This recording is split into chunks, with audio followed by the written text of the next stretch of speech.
Allegheny County Council to order. Please rise for the Pledge of Allegiance. I pledge allegiance to the flag of the United States of America and to the republic for which it stands, one nation, under God, indivisible, with liberty and justice for all. Please remain standing for a moment of silent prayer or reflection.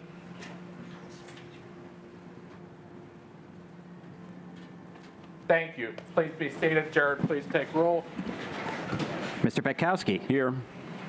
Mr. Bonarotti. Here.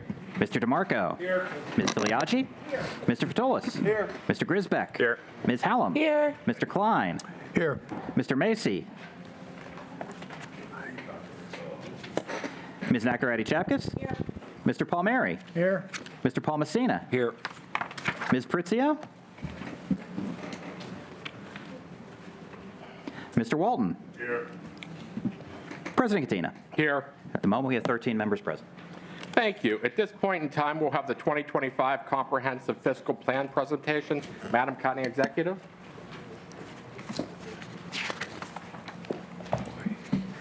Good evening, members of council. Thank you for having me this evening to come before you and present my 2025 proposed budget.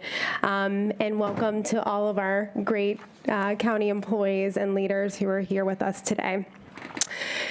So I first want to acknowledge the incredible work that our county does. I'm so proud to be the Allegheny County Executive and to lead an incredible workforce of 6,000 dedicated employees. There's been some new changes in leadership since I was last before you. So we finally hired a new county manager, John Fournier, our new health director, Dr. Ulia Vaughn, and our new budget director, Tim Cox. So please welcome all of them.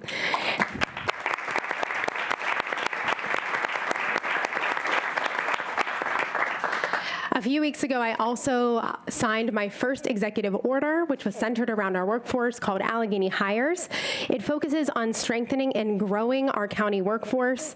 And as I've been saying all year, the county is one of the biggest employers in our region, and it's time we modernize our HR practices and raise the bar for what a public sector employer can really do for our people. And that's part of why I ran for county executive. I ran for county executive because I want to build a county for us all. And leading our county is an incredible privilege and an opportunity to do just that, to build a county for all, to shape our future of our current 1.2 million residents and welcome new residents to build a life here, which is critical for growing our population and our economy. Our amazing employees help all of those residents through good days and bad days. And I want to offer some reminders of the importance of our work and celebrate the county employees and all that they've done. So first, this summer, we had record attendance at our 4 county pools. Nearly 200,000 visitors came through our gates this summer, and the North Park pool baby pool was particularly well visited. Our sustainability department was awarded nearly $1 million in federal and state grants to upgrade the energy efficiency of our buildings and convert more of our fleet to electric vehicles. Just a few weeks ago, we cut the ribbon on our new DPW facility for District 5, which includes an increased level of service and timely snow plowing to the residents of South Hills. Over-the-counter voting is already underway at the county office building. Elections is expanding services with satellite offices next week in Oakland at Soldiers and Sailors, and the following 2 weeks at CCAC at Homewood, North Park, and South Park. And starting the week before election, we'll have 10 ballot return sites. Our election staff is working extremely hard and working overtime, and we are so grateful to them. And just to give you a sense of the scope of our public safety and justice work, last year our 911 operators handled 1,514,000 dispatches throughout the county. and our county fire marshals investigated 294 fires. This year, in 2024, our public defender's office has already worked on more than 12,000 criminal cases. So as you can see, everyone in the county has been hard at work serving the great people of Allegheny County. And it shows because these numbers are extremely impressive, and it's all because of the work of the committed public workforce that we have here at the county. So I want to thank you all for your hard work. Thank you.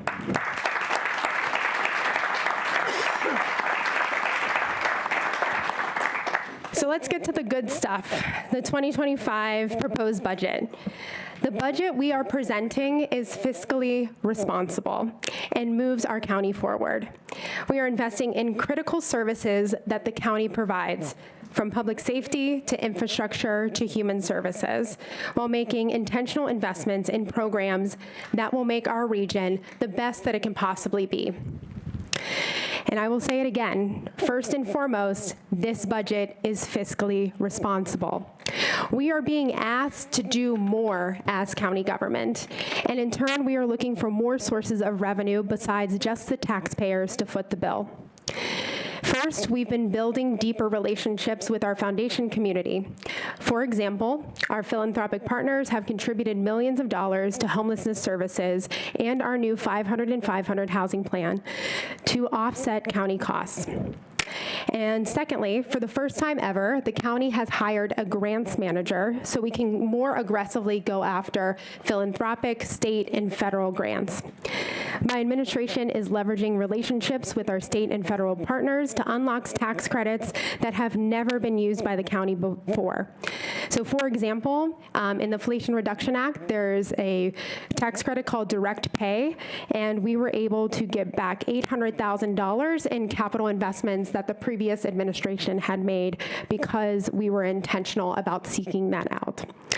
We are also looking at ending contracts that weren't delivering value and bringing more of those services in-house.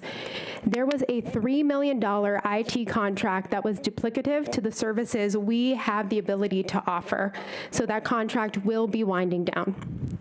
These are all examples of ways that we are cutting costs without resorting to mass layoffs or service cuts, while bringing in new revenue to offset our department's budget. In addition to all these measures, we know the way to be more fiscally sound as a region is to grow our economy and to grow our population. We've been taking this on deliberately and strategically with partners at all levels of government, along with the private sector, foundations, developers, and other stakeholders. All of those partners are working together to develop a shared vision for revitalizing downtown that includes repurposing buildings for residential units, creating more public green space, and investing in public safety and human services. I want to thank you, County Council, for working with me this year to pass the LRTA to incentivize more development and conversions to residential, including affordable housing units. All the reports show that downtown is stabilizing, and I believe we will have more good news to share coming up. But downtown, it's just part of our economic story as a county. We continue to have slow recovery post-pandemic compared to other regions, and at a time when we have historically low unemployment, we need to get more creative on how we get people off the sidelines and have them more fully participate in our economy. And that's where our Department of Economic Development comes in. They play a critical role in facilitating and growing our skilled workforce by increasing job opportunities in emerging sectors and working with Partner for Work to ensure easy access and training for those opportunities. Our team is working hard to attract both large-scale businesses and to catalyze startups, while investing in community main streets and blight removal projects. So every community across this county has the opportunity to thrive. We're really focusing on building whole communities. With an eye on our economic evolution towards life sciences, robotics, and green energy, this budget makes a substantial investment in economic development in the way that the county has never done before. We're not just going to be a pass-through for programs designed at a federal and state level. We are proactively charting our own course for what we want economic to look like here so that we can help businesses and communities across the county access opportunity, investment, and create jobs. But if we want people to be here, we need to create an environment where people want to move here, where they want to move their businesses, where they want to move their families. And in order to do that, we do have to improve our air quality and environmental standards while maintaining jobs that folks have relied on for generations. That's why I was delighted to join Governor Shapiro and EPA Administrator Regan this past summer to announce funding for our state's RISE PA grant. This $396 million award will help the state decarbonize small, medium, and large industrial projects across the state. This is a once-in-a-lifetime opportunity, and my administration will capitalize on it. We must also continue to invest in our innovative workforce programming, child care and senior care infrastructure, and quality public transportation to remove barriers so that people can access opportunity in the economy that we're building for everyone.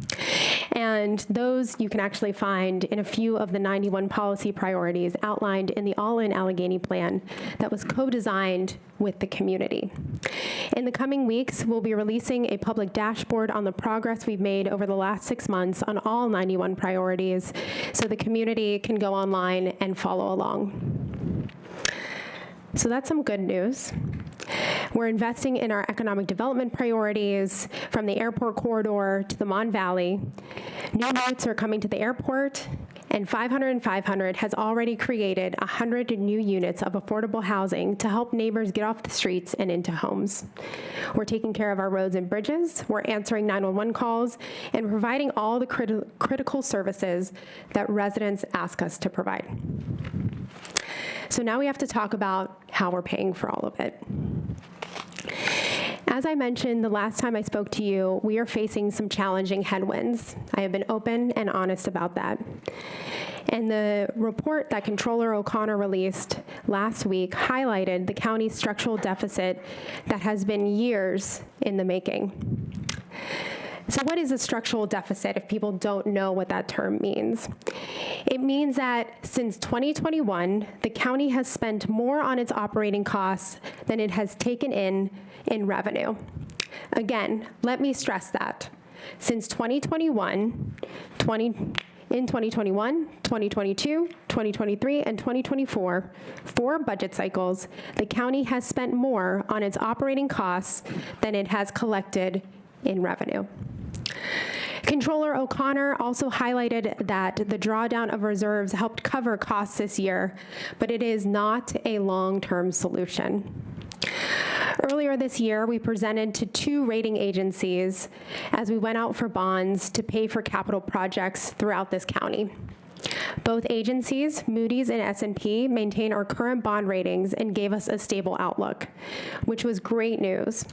But both rating agencies made similar assessments as the comptroller. We must address this structural deficit while maintaining a responsible reserve fund. But why?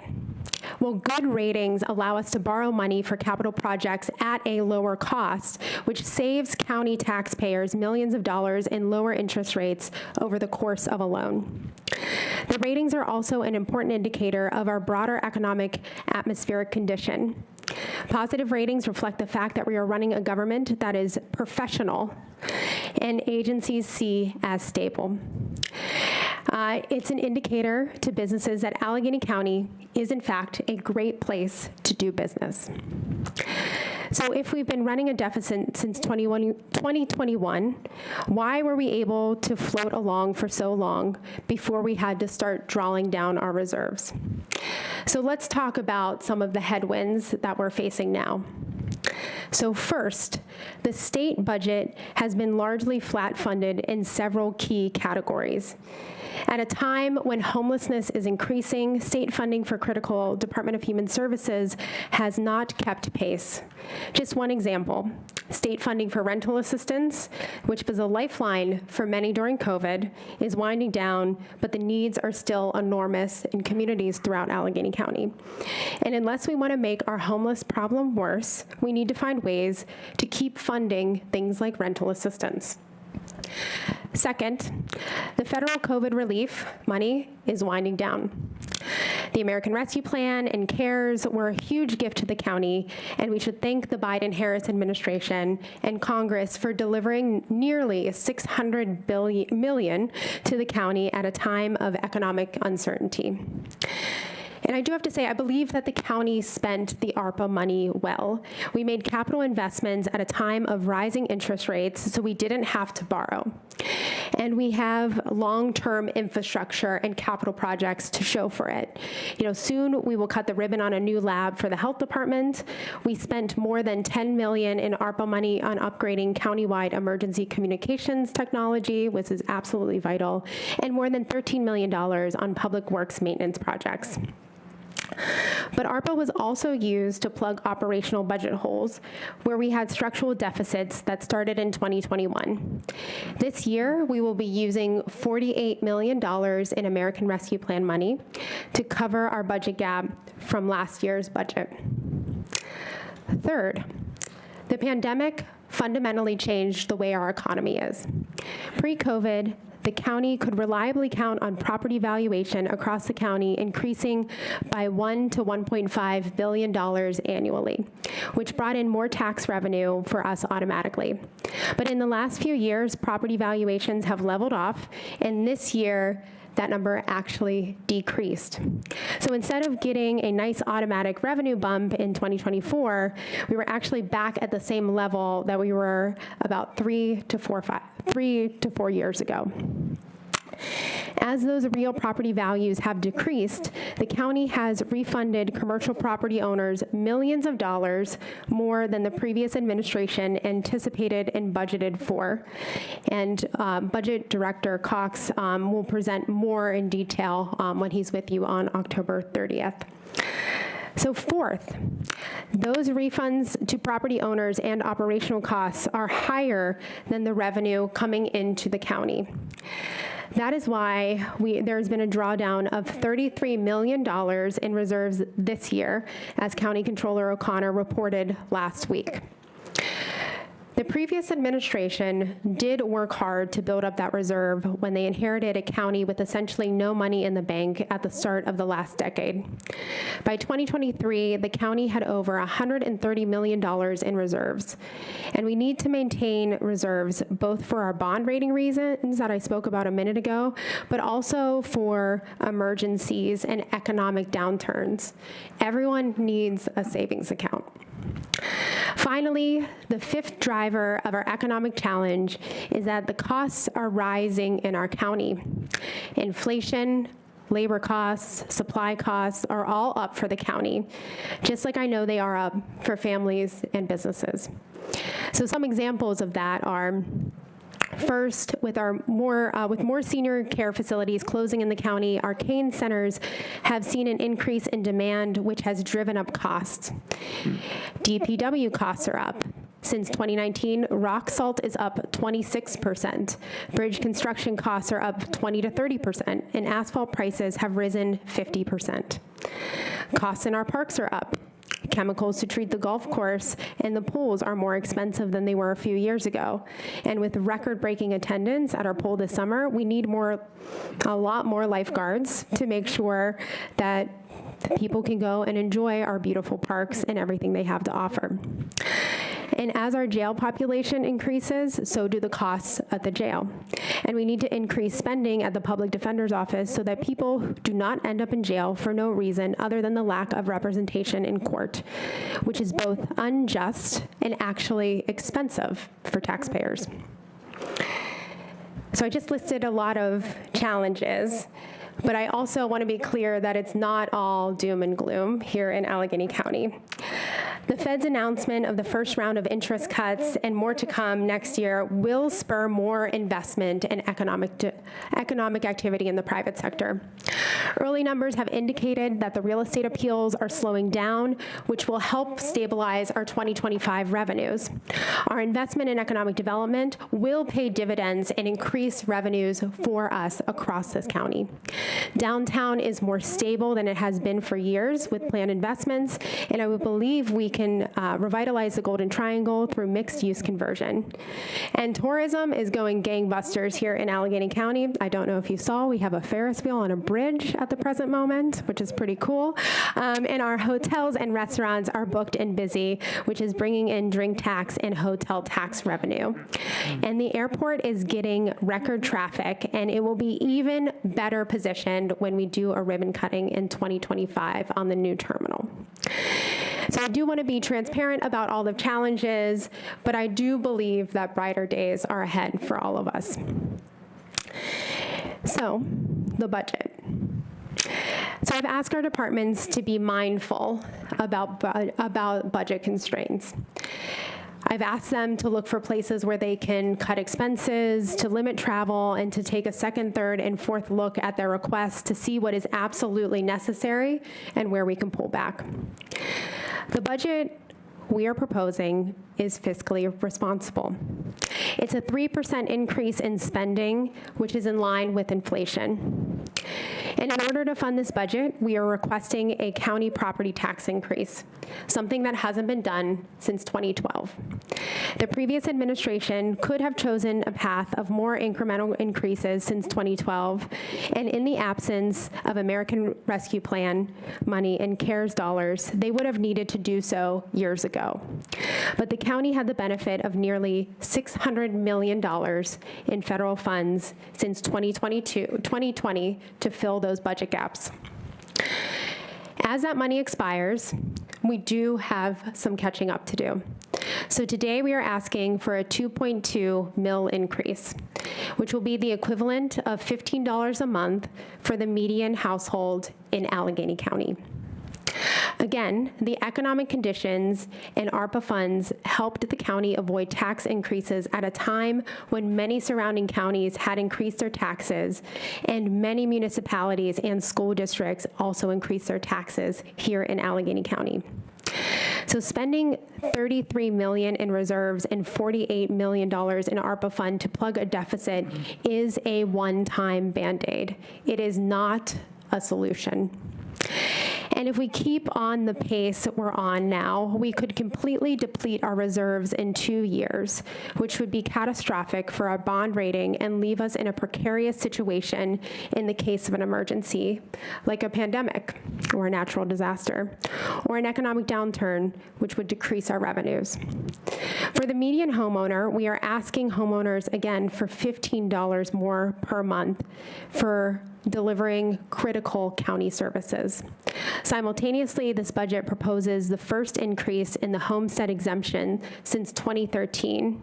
So homeowners, especially at the lower end of the property scale, will be getting more relief.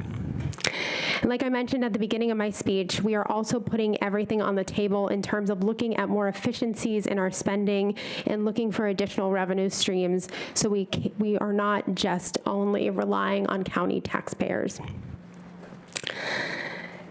So as I said at the beginning of my remarks, Allegheny County's work is critical to the vibrancy of our region. We need our public defender's office to be better staffed so attorneys can help innocent people stay out of jail. We need to answer 911 phone calls. We need county homicide detectives to close cases. We need the medical examiners to review autopsies and give families closure on how and why their loved ones died. We need to maximize our state funding for human services so they can help our most vulnerable neighbors, children, seniors, people with disabilities, and the unhoused to help live lives of dignity and safety just like we all deserve. We need epidemiologists at the health department to stay on top of our latest public health threats. We need the pools to be open, and we need a lot of lifeguards to serve 200,000 residents and make sure that they're safe. This county is amazing, and our people are amazing. And the 1.2 million residents deserve a well-run county that keeps us safe, connected, and opens opportunity for everyone to be able to thrive. I'm looking forward to working with all of you and having the opportunity to dig into this budget and review it over the next several weeks. I want to hear your recommendations, but I also want to hear your solutions to the challenges that I pose. And ultimately, I look forward to passing a budget that is fiscally responsible and delivers for our residents and for our committed workforce. So I have the budget legislation here, and we present it to you, Council President Katina. So thank you for your time, and I'll take questions. Thank you.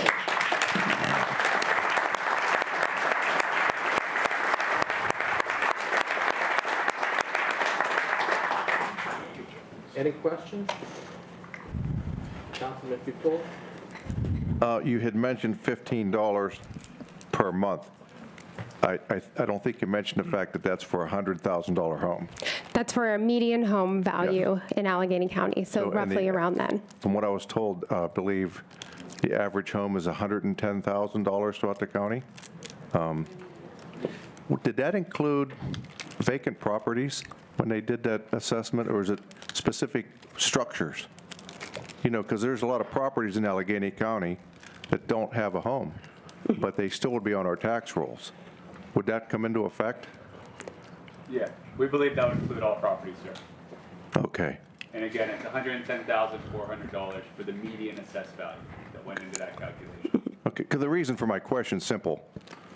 There's not too many $100,000 homes if you haven't been on the internet lately. The homes are anywhere between $200,000 to $400,000 on an average. So the $15,000 or $15 per month is based on, I hate to say it, more like a poverty level of a home at $100,000.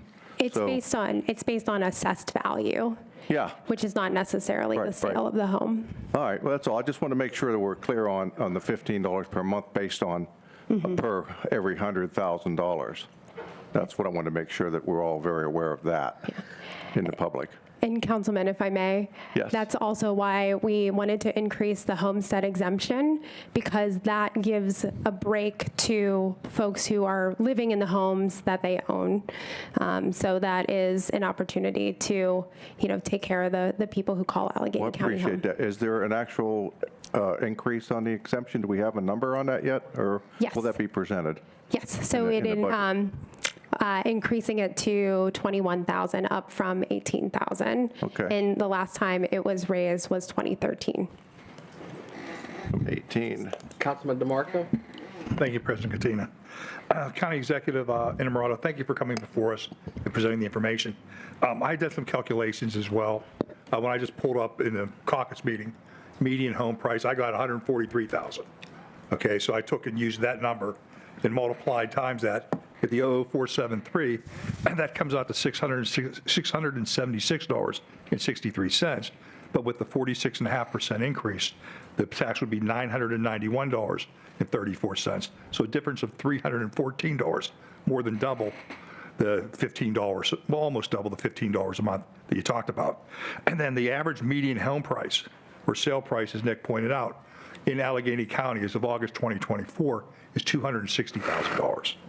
So a $260,000 home would result in a $572 a year increase on top of the $1,229.80 that they would pay today. And so I think all of us on here, especially members that have served for an amount of time, we understand the costs have gone up. We understand that there's a structural deficit, and we've got to find some sort of way to address it. But you talked about a number of investments you talked about that we needed to make. And I guess what I'm looking for is what type of austerity measures are we putting in place, areas where we can cut, things of that nature. What can we do to make our employees more productive, more efficient, maybe through the use of technology, so we don't have to fill all the empty positions that we had when you came into the administration. And we recognize that you put out an announcement, I believe it was last week or the week before, that you were engaging a third-party firm to go out there and to do an analysis on what we should be paying the people in the county to ensure we're able to attract them. I'm sure they're going to come back and say, we need to pay more. But we have to find a way to balance this, because you talk about all the challenges that the county is facing, but all the taxpayers at home are facing those very same challenges. The cost of gas is up, groceries is up, rent is up. And we had somebody that was on the radio today that was saying this only applies to property owners. It doesn't apply to renters. It absolutely does apply to renters because these increase will only be passed along to them in the rent. So I would just ask that you really examine hard areas of potential savings or austerity measures that we can take. So if we recognize that there's going to have to be a tax increase, that it doesn't necessarily have to be 46.5%. Thank you very much, County Executive. Yeah, thank you, Councilman DeMarco. And I will say that I agree that we do have to find efficiencies. And in my 10 months in office, we've been operating, only with a county manager for about a month or so, and hiring key director positions. And in that time, we have built up a grants department, looked at efficiency, looked at exiting contracts that no longer serve us, talking to departments about immediate headcount that they can remove so we can stop trying to fill that position, and really asking the department directors to think about doing more with less.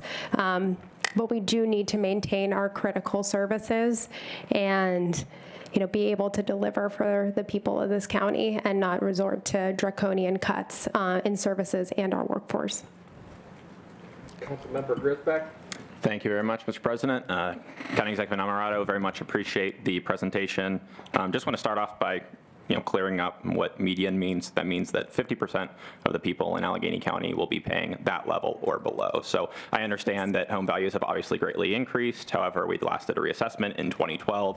So the valuations that we're looking at for assessed values are significantly lower than the ones that you're seeing for sale right now. However, it really does underscore the point that a lot of people, especially younger folks who have less accrued wealth overall, who are purchasing homes now, are going to likely be reassessed by their local school districts, and underlines the importance of doing a reassessment so those people are not hit with these increased tax values that we're going to be seeing even more from a millage increase. That $15 per month, is that including the increase of the $3,000 for the homestead exemption? Yes, it does factor that in. Okay, and then, with the 2.2 millage increase, what does that put us in terms of a budget surplus for this year? I understand, we have to make up some ground because the previous administration chose to allow us to operate with an $81 million budget deficit last year, but where would that put us now for this year? I will default to Director Cox. Yeah, so as we look to 2025, that will fix the structural deficit, balance the budget, replenish the anticipated use of reserves in 2024 of $33 million, and I think put us on strong financial foundation for the next 5 years. Okay, so do you have the exact number for how many $1 million surplus we'll be at this year, just purely in terms of operating budget? So we're running a deficit, to be clear. And For next year, yeah. So approximately $33 million.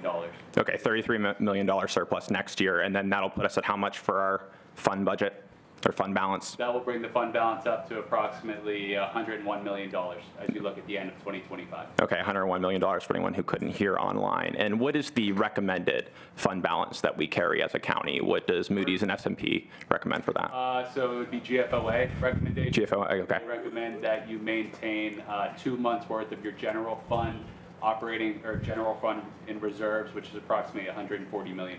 Okay, $140 million. So we would still be a little bit under what is recommended by the experts in that area, but we would be getting much closer to where we, are currently at. Was there any consideration to, rather than having a $33 million surplus, obviously, based on that explanation, I understand why that choice was made, but simply balancing the budget for this year? So we are looking to come to council and do a millage increase that keeps us stable for at least 5 years, where our projections are in the comprehensive fiscal plan. Okay, so the thought process being that if we only would have gone to, that balanced budget, we would just be faced with a difficult situation year after year after year based on all of these, variables that you've talked about already that we're faced That's with. absolutely correct. That's all the questions I have. Thank you. Thank you. Any other questions? I'm sorry, go ahead. Hello, Executive Innamorato. I just have one question. I'm really excited about the increased homestead exemption, and I was just wondering if you could speak to any additional plans that your administration may be exploring to assist low-income homeowners in any property tax increase, potential reassessment in the future. So, yes, we are always looking at the ways to ensure that this doesn't fall on the folks who have the least. And so as we look at opportunities, if, a reassessment would come up, there's opportunities to create programs like the long-term owner-occupant program that helps protect long-term owner-occupants and keep them housed in their homes. We are also looking at using dollars that we have at the present moment and seeking additional funding for first-time homebuyer programs, which is less about, protecting folks who are currently living in spaces, but, really giving more opportunities for young people and families to grow roots here in Allegheny County. So those are some of the things that we're investing in that will not only protect people who are currently here, but really incentivize folks to stay here or to move here. Any other Councilman Futulos? I just have one more question, and it seems to be the elephant in the room, the reassessment. Can you comment at this time as to where we stand as far as the possibility of doing the reassessment? So I do want to be clear that reassessment would not solve our financial problems. I've said multiple times that our property reassessment system is broken, and I think that we should have statewide and regular reassessments. Senator Fontana is really leading in that issue in Harrisburg, and we are grateful for that. I really want to have a more public conversation about this. We are hoping to settle the case that is pending with Pittsburgh Public Schools. But, as we stand today, we don't have, we really can't have that public dialogue, but we want to have it. We want to resolve that issue as soon as possible so that we can have that public dialogue and talk about how we're going to pay for something like that and, what it would look like moving forward so we don't get stuck in this place again. Thank you. Councilman DeMarco? Councilman Vitolis brought up the reassessment, and I guess the one question I would have is, we recognize that part of the reason why we have a shortfall in revenue, besides the loss of the federal dollars from the CARES Act and ARP, is because of the decrease in commercial property valuations, right? But if we did the reassessment, we would be able to address that, because the problem for most of the folks that don't understand is the CLR. So even if we had a property out there that was valued at $200 million, and the owner of the property comes to us and says, hey, my new market valuation, because I've lost rent or revenue, is now only $100 million. Because of the CLR, they then apply that CLR against that $100 million market valuation, and their assessed value becomes $54 million, right? So, but I just think that if we were able to fix that, well, we still may need a tax increase, but it wouldn't necessarily be something of this magnitude. And I think the fear of many that people are expressing is the concern that we do the tax increase, raise the millage 46.5%, then the reassessment comes down the road, that raises the valuation on their homes at that increased millage rate. And even though assessments are supposed to be revenue neutral, that doesn't mean that the individual homeowner is going to see that their taxes get decreased. And they could get multiple hits in addition to the school districts and things like that. And that's one of the things that people have been emailing about, since this news broke, I think, starting yesterday. So it's one of the things I guess I don't know, sooner or later, we're going to have to make a decision about the reassessment because it's going to have to take place. And I just wondering which is the least painful way to address this from a public perspective. Well, I will say around the reassessment, it would take many years to complete. We are in a structural deficit today. And have been for a number of years. And, we have seen real value loss on our commercial properties throughout Allegheny County. And so I think the important thing to drill home is that, reassessments always are revenue neutral for the county. So the millage rate would lower accordingly. So we would not get any windfall, not even a percentage, right? The state allows up to, I believe, a 5% gap. But we as a county take a pledge to do zero, right? So we have to do this so that we can deal with our problems today and fix the problems of many budgets before this one and continue to deliver on services.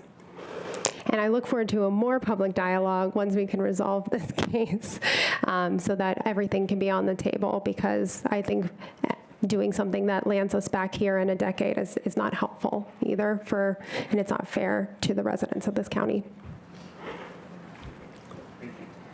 Any other questions?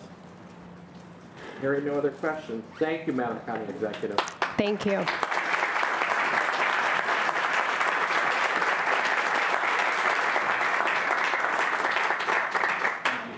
Thank you. You have the bill. I do. Sarah has the copies for everyone.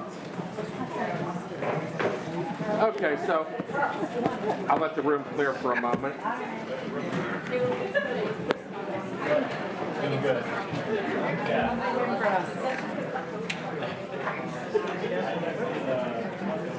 Meeting. I don't care.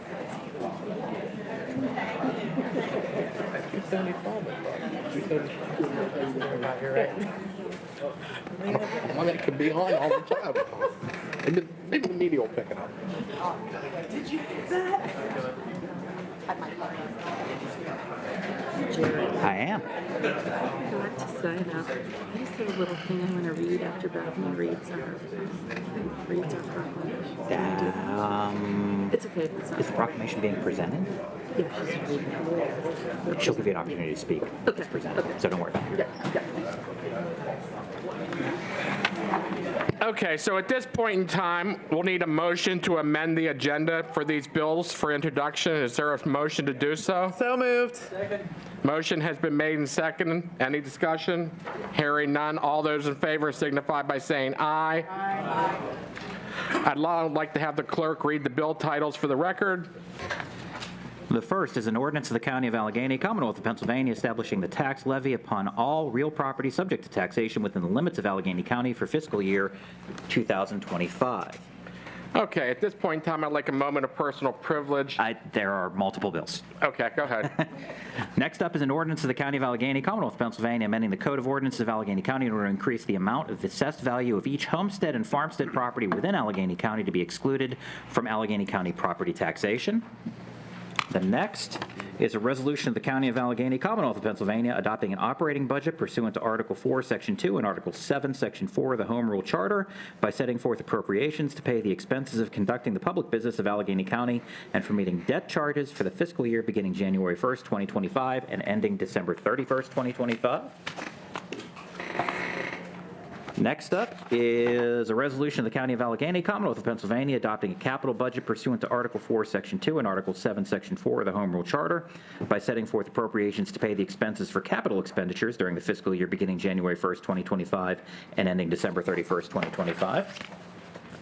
Last up is a resolution of the County of Allegheny, Commonwealth of Pennsylvania, adopting the grants budget, special accounts budget, and agency fund budget by setting forth appropriations to pay said expenses during the fiscal year beginning January 1st, 2025 and ending December 31st, 2025.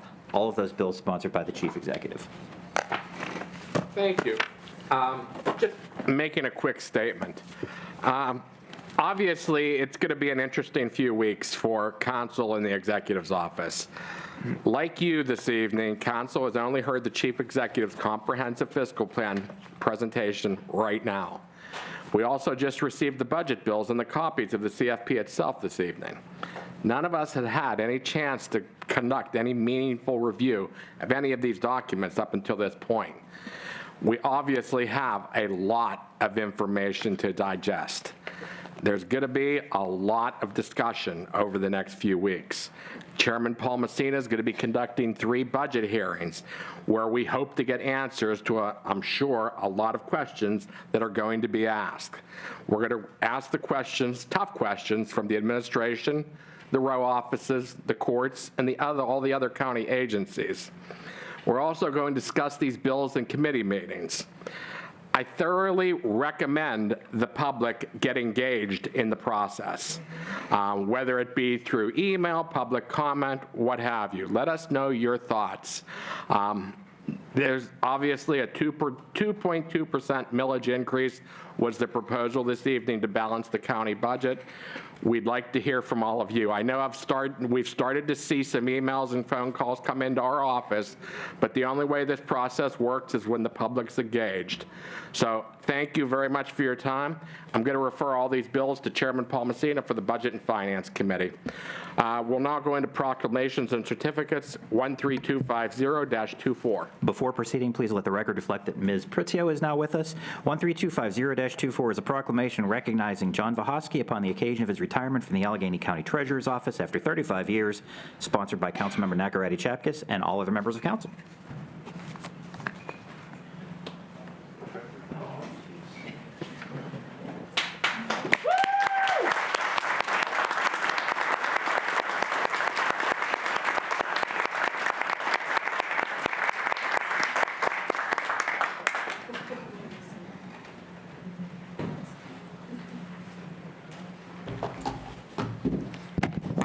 Good evening, everyone. Ooh, this is my distinct privilege and honor to be here this evening. I am so thrilled to be able to present this in person to John. John and I have known each other for a few years now, and it's with another hat that he wears in his public service role, which he has had for how many decades? 32 going on 36 years. So as a public servant, I've sat in meetings that he's presided over. We've walked side by side in parades. He is at every community event and representing his community oh so very well, in addition to all of the hard work that you do during the day. So that is why we are here as well, so let's celebrate that. So this is a proclamation recognizing John Vahosky on his retirement. Whereas the price of success is hard work, dedication to the job at hand, and whether we win or lose, we have applied the best of ourselves to the task at hand. This quote by Vince Lombardi epitomizes the dedication, commitment, and effort of John Vahosky during his years of service to Allegheny County. And whereas John will be retiring from the Allegheny County Treasurer's Office on October 18th, 2024, after 35 years of service, where he worked under numerous treasurers. And whereas John joined the county as a temp before being hired full-time in the Treasurer's Office in July of 1989, John collected taxes in person at a satellite site, worked as a cashier in the office, and worked in special taxes. He also served the Commonwealth as the Treasurer's in-office notary.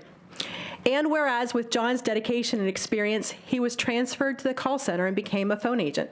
In 2009, he then was promoted as the call center supervisor for the Treasurer's Office, and his efforts laid the foundation of training all new staff who came to the Treasurer's Office through the call center. And whereas John attended Braddock High School, and following graduation, he served in Vietnam's 1st Air Cavalry, 173rd Airborne in the United States Army. After returning from war, he became a draftsman at the Westinghouse plant in East Pittsburgh until he was laid off when the plant closed in 1985. John was also active as a member of the East Pittsburgh VFW, a North Braddock councilman for many years, and with the Democratic Committee. And whereas John is known for his sense of humor, his excellent customer service skills, and reliability, the Treasurer's Office is deeply grateful for John's leadership he has shown to his customer service team and all staff who were trained through his office. And whereas John is married to his wife, Becky, and together they have a son, Chad, and a daughter, Alex, along with their 2 beautiful granddaughters. John was a very active parent in his children's lives and coached Little League Baseball for many years. John and his wife are also active members of their church. Now, therefore, be it resolved that I, Allegheny County Council Member Michelle Nakaradi Chapkus, and all members of council do hereby recognize and congratulate John Vahosky upon the occasion of his retirement from the Allegheny County Treasurer's Office after 35 years, and wish him many, many, many years of health and happiness.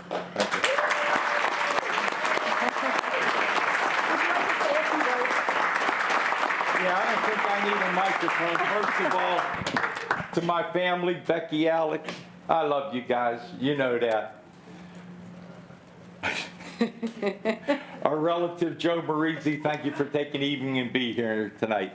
To the county treasurer, she's not here tonight, but I'm going to thank her for the extra 10.5 months of servicing the taxpayer of Allegheny County. To her leadership team, I got to thank you for making a very hard decision easy. And also to my fellow coworkers in the call center. I'll tell you what, we were like family. We had a lot of laughs. We had a lot of good times. And I'm still going to be around for a few more days, but I'm really going to miss you guys. And to County Council, let me just tell you this. I've been a member of my municipality council for 32, going on 36 years.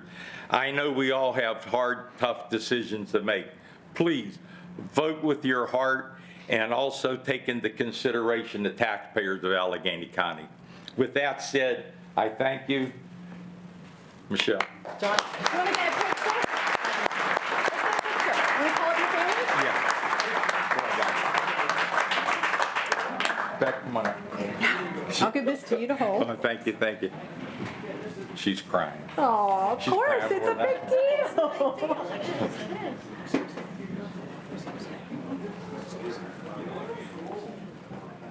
Is she crying because you're going to be home all the time? Your boss is up there to do with you? I So really what am I going to do with this guy all day, morning, noon, and night? Like his baby, there's still. I don't know. You got to ask where these tears come from. Right. Come on, we're going to go up and get a picture. We'll follow you.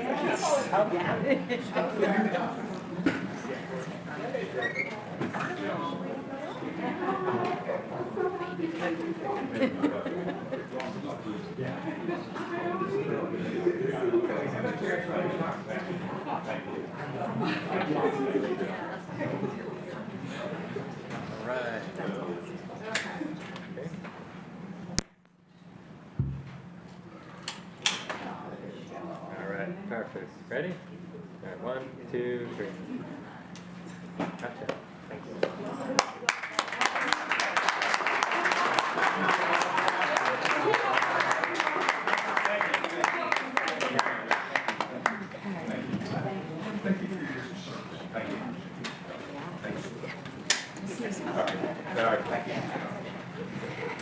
I got to give you a hug. Thank you. Oh, thank you.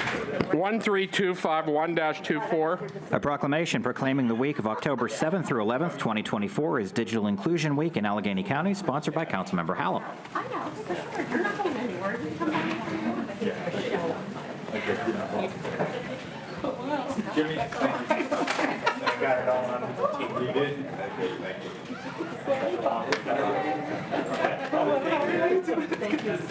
Yeah, thank you. You ready? I'm ready.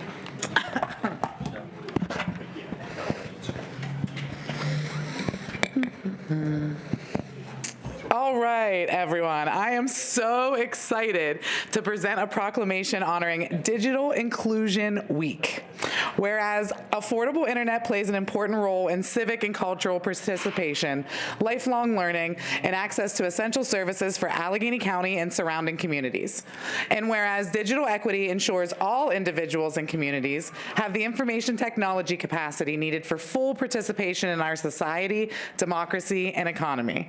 And whereas the COVID-19 pandemic highlighted how the digital divide impacts our residents, particularly our racially and ethnically diverse residents and communities. And whereas nationally, nearly half of all people who are digitally disconnected are people of color and are less likely to have a broadband internet connection or a desktop or laptop at home. 24.3% of the PA population is not using the internet, higher than the national average of 19.5%. And an additional 12% only use the internet on their cell phone. And 48 of Pennsylvania's 67 counties are rural, who are less likely than their urban counterparts to have access to any broadband at all. And whereas access to a reliable, affordable internet connection is a super determinant of health, with higher COVID-19 mortality associated with a lack of an internet connection. And whereas digital skills are a gateway for career advancement and crucial for economic growth, intergenerational wealth building, and prosperity. And whereas Allegheny County is committed to fostering digital equity for its residents and communities across southwestern Pennsylvania through the work of the Greater Pittsburgh Digital Inclusion Alliance and its partners, including the University of Pittsburgh, Carnegie Library of Pittsburgh, City of Pittsburgh, Rec to Tech, City of Pittsburgh Housing Authority, Computer Reach, Goodwill of Southwestern Pennsylvania, Literacy Pittsburgh, Neighborhood Allies, Tech to Elevate, United Way of Southwestern Pennsylvania, Urban League of Greater Pittsburgh, Vintage Center for Active Adults, and YWCA Westmoreland County, and many others, by bolstering digital inclusion referral services, digital skills training programs, workforce development programs, and access to free refurbished devices.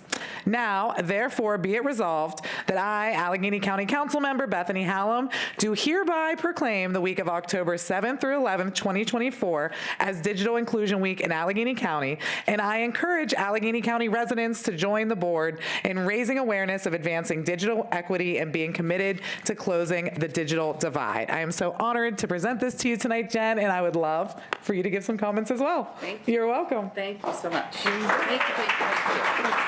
Can we do a picture afterwards? A bunch of us are here. Okay, good. Great. Thank you all so much. Thanks a lot, Bethany. I appreciate this a lot. Good evening, Council President Katina and members of Council. My name is Jennifer Blatz, and I'm the Program Director for the Greater Pittsburgh Digital Inclusion Alliance, and I am absolutely delighted to be here to receive a proclamation honoring Digital Inclusion Week. On behalf of dozens of organizations in our grassroots coalition and thousands of residents in Allegheny County and beyond, we thank you for the opportunity to share some components of our vision for a truly connected region.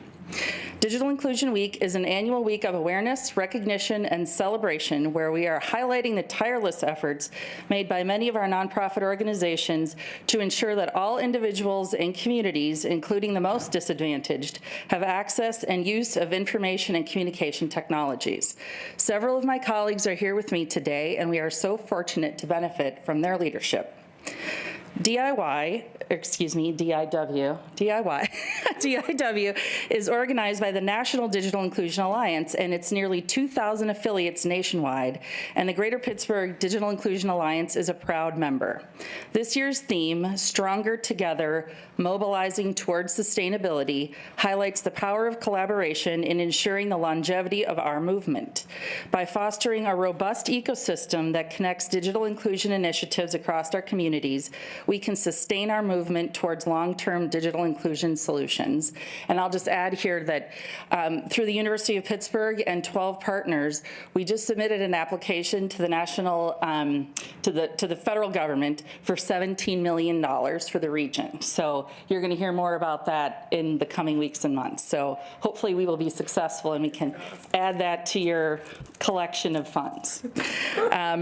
Digital inclusion must evolve continually as technology advances, and that can start right here in Pittsburgh, an internationally recognized hub for innovation. This requires intentional strategies and investments to reduce and eliminate historical, institutional, and structural barriers to access.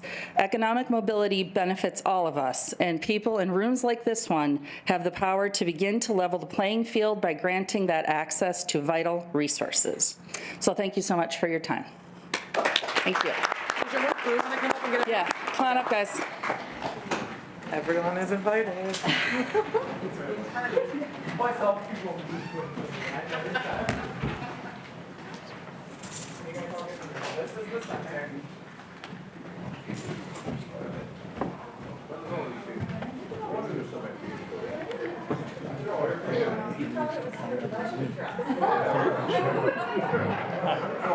Let it go. I'm not looking for it. I find that when we talk about them, they show up again. Or just, actually, just you on the end. Can you have that side?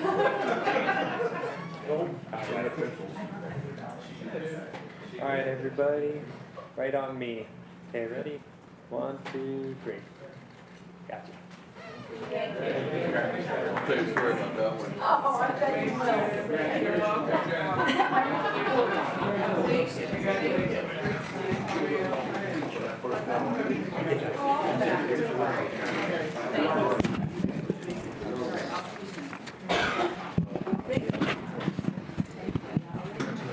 One 13252-24.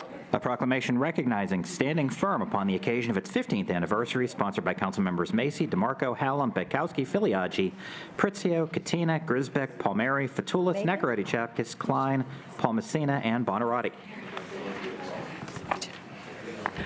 Good evening, everyone.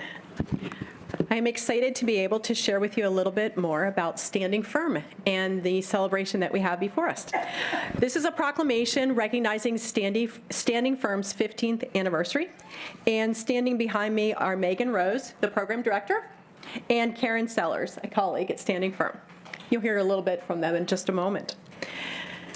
Whereas Standing Firm celebrates 15 years of helping employers understand the financial, safety, and human costs of partner violence in the workplace by equipping them with the tools necessary to provide job security, financial stability, and a safe and secure workplace for all employees.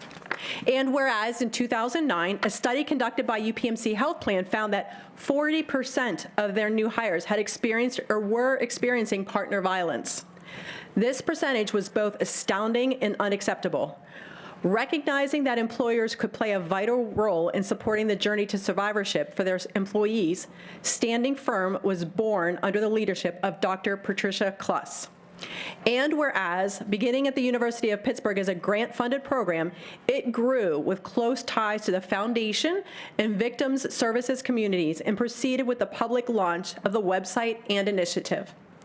And whereas in 2013, Standing Firm moved from Pitt to become an affiliated program of National Council of Jewish Women, a community nonprofit organization. Shortly after, it became a national program of Women's Center Shelter of Greater Pittsburgh. And whereas today, Women's Center and Shelter of Greater Pittsburgh offers support and aid to more than 6,000 individuals each year and continues to remain one of the leading regional programs for victims of domestic abuse and intimate partner violence. And whereas Standing Firm continues to build upon our strategic plan and mission to work with more employers that are ready to develop and strengthen their responses to domestic violence in the workplace so that more survivors may reach financial independence and build a life of safety. Now, therefore, be it resolved that we, Allegheny County Council members, do hereby recognize Standing Firm upon the occasion of its 15th anniversary, and we recognize Standing Firm for empowering organizations to recognize and respond to the effects of partner violence. Congratulations. It's so nice to have you with us this evening. Thank you. Good evening. Thank you so much for the proclamation and the opportunity to address you all this evening. My name's Megan Rose. I'm the program director at Standing Firm. Together with my colleague Karen to my right and Mary streaming at home, we are delighted to be honored in this way. For 15 years, Standing Firm has been equipping employers to develop and strengthen a response to domestic violence in the workplace. Domestic violence is both a workforce and workplace issue. It impacts the safety of our workplaces, it impacts the profitability and the productivity of our workforce. Like you, Standing Firm wants to ensure that Allegheny County remains and grows in its ability to be an inclusive economic powerhouse. And we know that recruiting and retaining survivors of domestic violence is part of that equation. If you'd like to learn more about how you or your employer can join us, or you want to preview our training, please visit our website at standingfirm.org. And I have business cards in my pocket for anyone who might be interested as well. Thanks so much. Thank you. Picture? Sure. All right.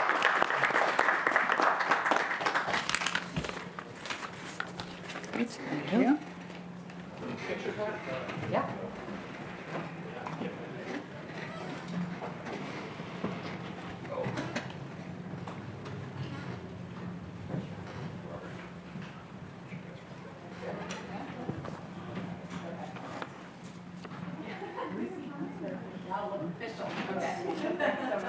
Okay, ready? All right, 1, 2, and 3.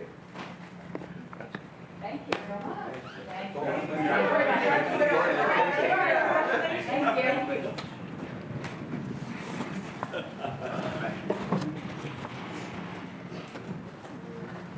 There are many proclamations that we read into the record.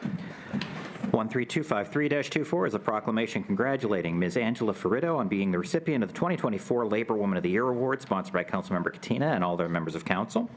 13254-24 is a proclamation congratulating Thomas R. McIntyre on being the recipient of the 2024 Labor Man of the Year Award, sponsored by Councilmember Grisbeck and all members of council.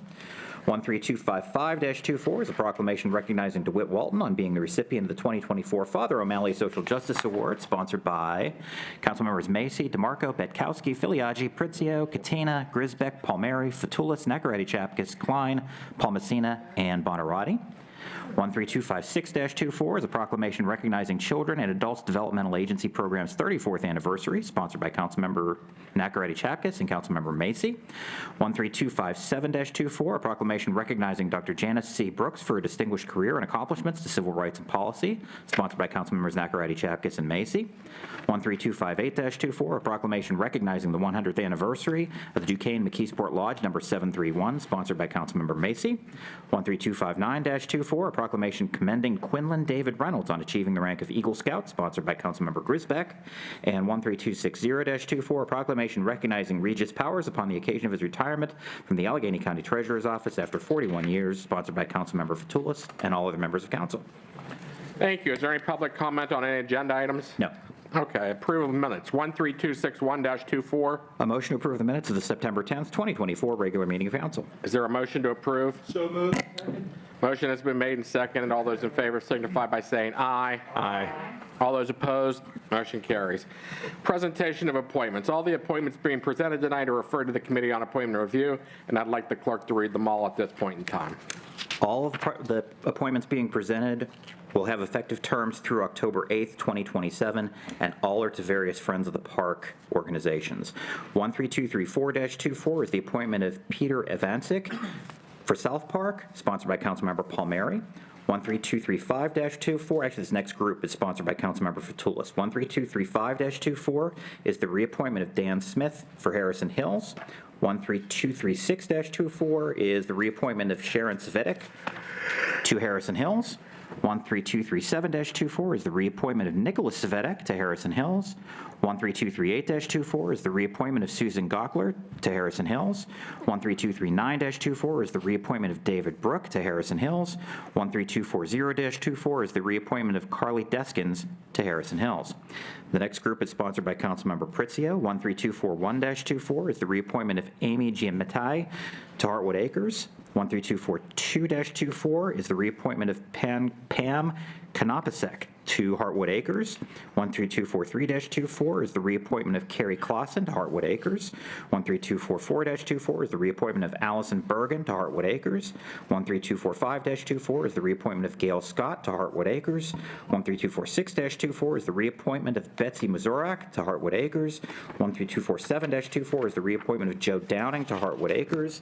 And last up is sponsored by Councilmember Grisbeck. 13249-24, the appointment of Mary Alice Hodgson to South Park. Unfinished business, Committee on Economic Development and Housing for the second reading, 13230-24. A resolution providing for a program of temporary exemption from county real property taxes for improvements, including repairs, construction, or reconstruction made on industrial, commercial, or business property in a deteriorated area of the city of Clairton, County of Allegheny, Commonwealth of Pennsylvania, pursuant to the Local Economic Revitalization Tax Assistance Act, sponsored by the Chief Executive.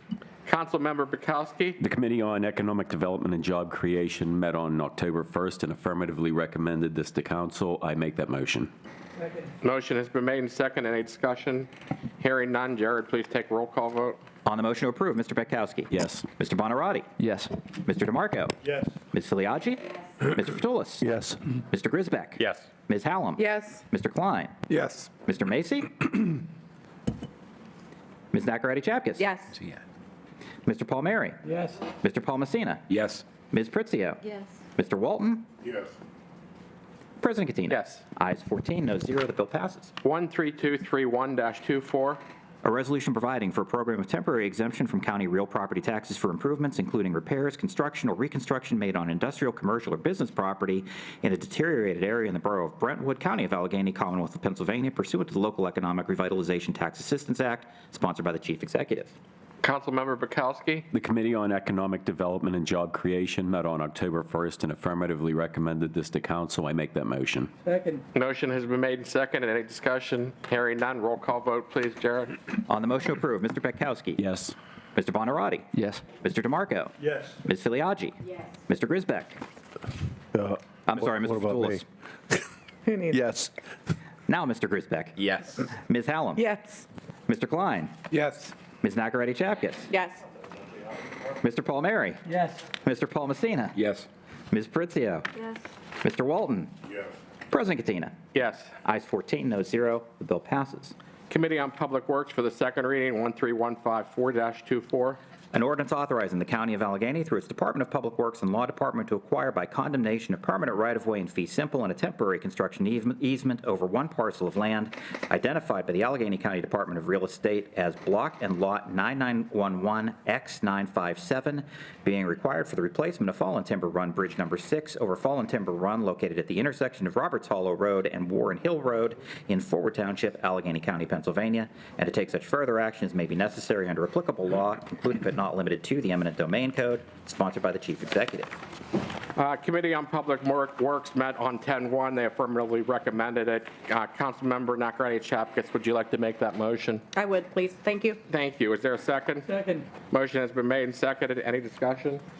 Hearing none. Roll call vote, please, Jared. On the motion to approve, Mr. Petkowski. Yes. Mr. Bonarotti. Yes. Mr. DeMarco. Yes. Ms. Filiaggi. Yes. Mr. Fatoulis. Yes. Mr. Grisbeck. Yes. Ms. Hallam. Yes. Mr. Klein. Yes.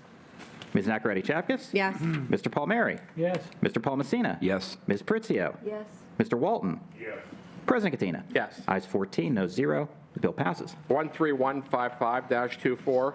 An ordinance authorizing the County of Allegheny through its Department of Public Works and Law Department to acquire by condemnation a permanent right-of-way in fee simple and temporary construction easements over two parcels of land identified by the Allegheny County Department of Real Estate as Block and Lot 374M292, and the second not bearing any block and lot number, both parcels being required for the Greensburg Pike Lateral Support Project located in Turtle Creek Borough, Allegheny County, and to take such further actions may be necessary under applicable law, including but not limited to the eminent domain code, sponsored by the Chief Executive. Committee on Public Works met on 10-1-2024 and affirmatively recommended it. Councilmember Nacarati Chapkus, would you like to make that motion? I would, please. Is there a second? Second. Motion has been made and seconded. Any discussion? Hearing none. Jared, roll call vote, please. On the motion to approve, Mr. Petkowski. Yes. Mr. Bonarotti. Yes. Mr. DeMarco. Yes. Ms. Filiaggi. Mr. Fatoulis. Yes. Mr. Grisbeck. Yes. Ms. Hallam. Yes. Mr. Klein. Yes. Ms. Nacarati Chapkus. Yes. Mr. Palmieri. Yes. Mr. Paul Messina. Yes. Ms. Pritzio. Yes. Mr. Walton. Yes. President Katina. Yes. Ayes 14, no 0. The bill passes.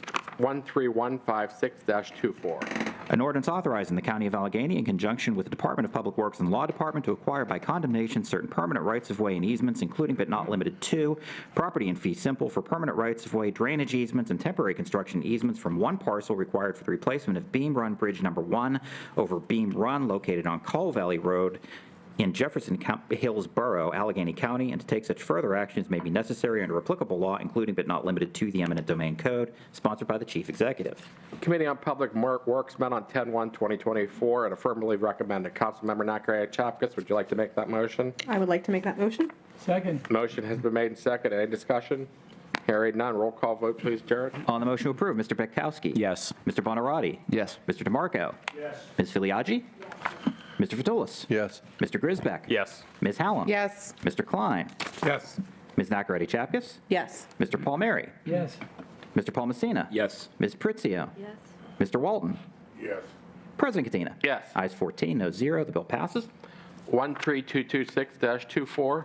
An ordinance authorizing the County of Allegheny through its Department of Public Works and Law Department to acquire by condemnation a permanent right-of-way in fee simple and a temporary construction easement over one parcel of land identified by the Allegheny County Department of Real Estate as Block and Lot 1573J284, being required for the replacement of Fallen Timber Run Bridge Number 6 over Fallen Timber Run located at the intersection of Roberts Hollow Road and Warren Hill Road in Forward Township, Allegheny County, Pennsylvania, and to take such further action as may be necessary under applicable law, including but not limited to the eminent domain code, sponsored by the Chief Executive. Committee on Public Works met on 10-1-2024 and affirmatively recommended. Councilmember Nacarati Chapkus, would you like to make that motion? Yes, please. Second. Motion has been made second. Any discussion? Hearing none. Roll call vote, please, Jared. On the motion to approve, Mr. Petkowski. Yes. Mr. Bonarotti. Yes. Mr. DeMarco. Yes. Ms. Filiaggi. Yes. Mr. Fatulis. Yes. Mr. Grisbeck. Yes. Ms. Hallam. Yes. Mr. Klein. Yes. Ms. Nacarati Chapkus. Yes. Mr. Palmieri. Yes. Mr. Palmasina. Yes. Ms. Pritzio. Yes. Mr. Walton. Yes. President Katina. Yes. Ayes 14, no 0. The bill passes. 13227-24. An ordinance authorizing the County of Allegheny through its Department of Public Works and Law Department to acquire by condemnation a permanent right-of-way in fee simple and a temporary construction easement over one parcel of land identified by the Allegheny County Department of Real Estate as Block and Lot 374H176, being required for the Greensburg Pike Lateral Support Project located in the Township of Wilkins, Allegheny County, and to take such further action as may be necessary under applicable law, including but not limited to the eminent domain code, sponsored by the Chief Executive.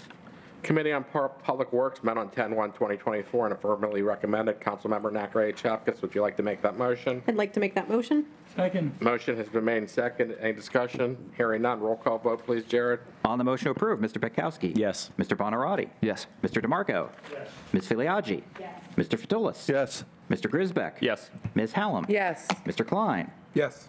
Ms. Nacarati Chapkus. Yes. Mr. Palmieri. Yes. Mr. Palmasina. Yes. Ms. Pritzio. Yes. Mr. Walton. Yes. President Katina. Yes. Ayes 14, no 0. The bill passes. Are there any liaison reports this evening? Hearing none, we'll move on to new business, ordinances, resolutions, none, new business motions, none, notification of contracts, 13262-24. A communication summarizing approved executive actions for the month of September 2024. Is there a motion to receive and file? Second, and all in favor signify by saying aye. Aye. All those opposed, motion carries. Public comment on general items? We have two. First up is Henry Bard. Not here? Next up would be John Hobdy.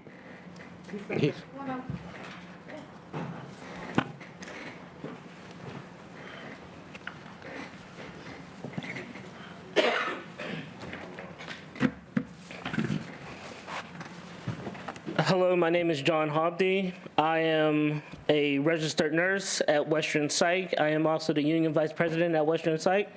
I just wanted to bring awareness to the mental health crisis that is going on and would like council support for helping getting UPMC to do their part as the largest mental health and behavioral health inpatient unit in Western Pennsylvania.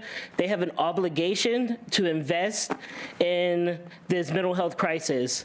In Allegheny County alone, our overdose rate is 89% above the rest of the county, above the rest of the country.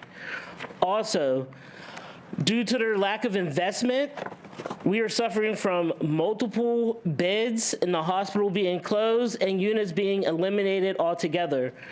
One of the best things about UPMC Western Site is that we specialize care in all the people who come in. So if you have a dual diagnosis problem, you get seen on that unit. A bipolar problem, you get seen on that unit.